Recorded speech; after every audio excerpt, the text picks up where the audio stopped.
சூத்திரதாரியின் சோதனை எரித்து அகங்காரனின் நெஞ்சை கிழித்து மாயாசுரனை நிர்மூலமாக்கும் துரையாய் நொந்து வென்றவரின் பரவசத்தை சுமந்து வந்தார் ஒரு மகாதாய்.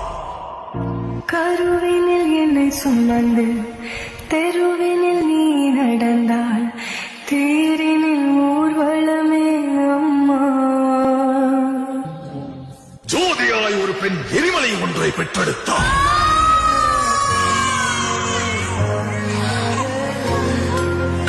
எரியும் தீயினில் பொழியும் மழை போல் சாவின் வீட்டினில் காலனை வென்றவர். ஆணவத்திற்கு எதிராய் கிளர்ச்சி ரூபத்தில் லங்கேஸ்வரனுக்கு எதிராய் வெள்ளேந்தி நின்றார். எரியும் ஜமதக்னி கோபத்தை மீறி சர்வமும் தான் என்ற பரவனை வினவினார். சீருகிற சிங்கம் வீரன் ஒருவனின் கதை, இதீனை வென்ற வீரன் ஒருவனின் கதை. இதயம் பலர முகிலும் அதிர பயத்தினை அறுத்து கண்டங்களை தனதாக்கி முன்னேறி வந்தார். வேட்டைக்காரரை வேட்டையாட